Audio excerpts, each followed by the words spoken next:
সিঙ্গুরে tata ফেরার সম্ভাবনা কতটা? সেটা এক্সপার্টসরা বলতে পারবেন, টাটা বলতে পারবেন, এবং আমাদেরও স্টেটের যারা ইন্ডাস্ট্রি এক্সপার্ট, জমির চরিত্র, 15 বছরে তো না কৃষি হলো না শিল্প হলো, হলোটা কি তাহলে? তো সুতরাং সেটা নিয়েও তো মানুষ খুবই ক্ষুব্ধ। হ্যাঁ, আমরা বললাম বটে যেই 998 একরের মুক্তমুখে সমস্ত চললো না কি, তাতে হলোটা কি? সেটা বাদ দিয়ে তো কৃষিও হলো না, শিল্পও হলো না, চাকরি পেল না।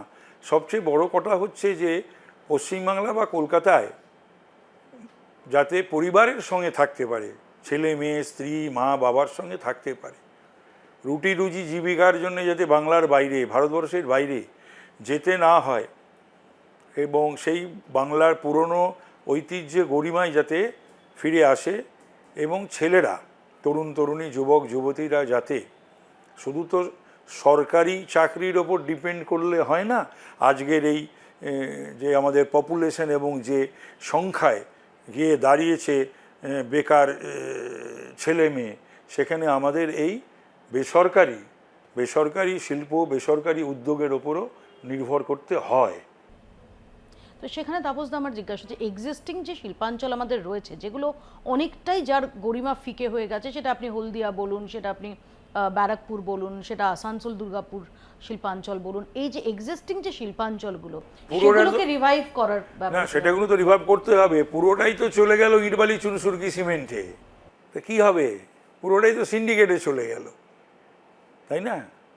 তো সুতরাং তাহলে আর দুর্গাপুর, কল্যাণী, ব্যারাকপুর, হাওড়া, হ্যাঁ, আসানসোল, তাহলে শিল্পাঞ্চলগুলো ধুঁকছে। অলরেডি আমরা দেখেছি আমুলের মতো সংস্থা তারা আসছেন, এরকমটা জানা যাচ্ছে। আমরা দেখেছি যে আদানি গোষ্ঠীর অন্যতম কর্ণধার কারণ আদানি, তিনি এসে মুখ্যমন্ত্রীর সঙ্গে দেখা করেছেন। সব মিলিয়ে এখনো পর্যন্ত কিরকম এই পালাবদলের পর কিরকম রেসপন্স? খুব ভালো, খুব ভালো, অতি ভালো।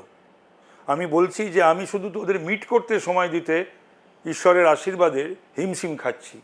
সত্যি ভালো একটা উৎসাহ যেন এসেছে ইন্ডাস্ট্রিয়ালিস্টদের মধ্যে, শিল্পপতিদের মধ্যে। তো সুতরাং তুমি বুঝতে পারছো, আমি এখানে এসেছি 11:30টায়, তুমি নিজেও দেখলে। তো সুতরাং এই বিভিন্ন সমস্ত এই সংস্থা, এই chamber of commerce, CII, Bengal, Calcutta, Hooghly, হ্যাঁ, সমস্ত শিল্পপতিরা, তাদের সেই সংগঠনের সংস্থানের সব মাথারা সমস্ত এসে তারা দেখা করে গেছেন, আসবেন, দেখা করবেন। এটা খুবই উৎসাহজনক।